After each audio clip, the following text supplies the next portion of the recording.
आपल्या परिसरातील राजकीय, क्राईम व सामाजिक अपडेट जाणून घेण्यासाठी पाहत रहा स्टार वन न्यूज वर्तमान। नमस्कार, मी ॲडव्होकेट सई आशिष कुमार शिंदे, राहणार बेनापूर, करंजे या गटातून शिवसेना पक्षाकडून जिल्हा परिषदच्या उमेदवारीचा अर्ज भरलेला आहे आणि माननीय आमदार सुहास भैया बाबर आणि अमोलदादा बाबर यांच्या मार्गदर्शनाखाली ह्या गटाचा मी विकास करत राहील। महिलांसाठी आपण विशेष करून काय कराल? आता जर तुम्ही पाहिलं तर काही दिवसांपूर्वीच आम्ही एक महिला मेळावा घेतला होता। त्याचं कारणच हे होतं की महिलांना आपल्या म्हणजे जे गव्हर्नमेंटचे स्कीम्स आहेत, जे सुविधा आहेत, त्यांची महिलांना जाण असावी, त्यांची माहिती त्यांच्यापर्यंत पोहोचावी, यासाठी आम्ही तो कार्यक्रम घेतला होता। तसंच पुढं अनेक जे काही लागेल, ज्या सुविधा लागतील किंवा त्यांची काय गरजा असतील, त्या सगळ्या पूर्ण करायचे आम्ही नेहमी प्रयत्न करू आणि असेच वेगळे मेळावे किंवा वेगळ्या काय स्कीम्स असतील त्या इथंपर्यंत पोचतील हे नेहमी आमच्या घरावरती अनिल भाऊंचा हा नेहमीच विचारांचा प्रभाव आहे। माझे सासरे ते अनिल भाऊंसोबत गेले 20-25 वर्ष झालं समाजसेवेत कार्यरत आहेत। तसेच माझी आजोळची सभापती कमलकाकी शिंदे यांनीही या भागात आरोग्य शिक्षणाचं बरंच काम केलेले आहेत। ज्या काळात त्या सभापती होत्या तेव्हा असाच वारसा पुढं चालवत तसेच आपल्या भागातल्या सर्व अडचणींच्या प्रश्नांचा व्यवस्थित न्याय मिळावा ही माझी नेहमी भूमिका राहील।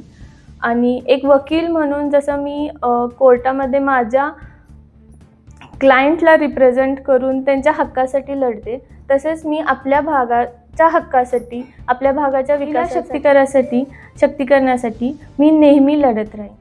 अनिल भाऊंच्या विचाराची पहिल्यापासूनच त्या घराचा विचार, त्यांचा पगडा विचाराचा हा पहिल्यापासूनच आमच्या घरावर राहिलेला आहे। मागील 25 वर्षे त्यांच्यासोबत पूर्ण ताकदीने आम्ही त्यांच्याबरोबर काम केलेलं आहे। माझ्याकडे तसं राजकीय ह्याच्या अगोदर कोणतंही पद नव्हतं, परंतु अनिल भाऊंच्या माध्यमातून या भागासाठी न्याय द्यायसाठी जे गव्हर्नमेंटच्या स्कीम असतील अनिल भाऊच्या माध्यमातून मी आतापर्यंत राबवलेले आहेत। इथून पुढेही माझी सून ॲडव्होकेट सई शिंदे हिला जिल्हा परिषदेची उमेदवारी मिळालेली आहे। ती तशी पहिली सिव्हिल इंजिनियर होती, नंतर तिनं लॉही केलेलं आहे। तर तिला सामाजिक कार्याची आवड जास्त असल्यामुळं आम्ही तिला तिथं जिल्हा परिषदमध्ये काम करण्याची संधी मिळावी ही मागणी माननीय सुहास भैया बाबर असतील, अमोलदादा असतील यांच्याकडे केली। त्यांनी आम्ही आत्तापर्यंत केलेली सेवेची एक पोचपावती म्हणून आम्हाला उमेदवारी आमच्या घरात दिलेली आहे आणि ह्या भागाच्या ज्या 20 समस्या असतील त्या माननीय भैयासाहेब असतील, दादा असतील यांच्या माध्यमातून कोणतीही समस्या जे गव्हर्नमेंटच्या ज्या बी स्कीम असतील त्या तळागाळापर्यंत पोचवण्यासाठी आम्ही सर्वजण प्रयत्न करू। जनतेसमोर मी एवढंच आवाहन करेन की उमेदवार किंवा उमेदवाराच्या घरातील आपणाला 24 तास कोण उपलब्ध असू शकतं, आपल्या समस्या खात्याच्या असतील त्या कोण तडफेनं मांडू शकतं आणि आपल्याला कधीही कुणाचा फोन आला तर तो एखादा फोन केला तर तो व्यक्ती त्या घरापर्यंत कसा पोचू शकेल याचा सर्वांगीण विचार करावा। इलेक्शनमध्ये काही वेळेला आमिषा दाखवली जातात, पण आमिषानंतर त्या व्यक्ती कुठंच दिसत नाहीत।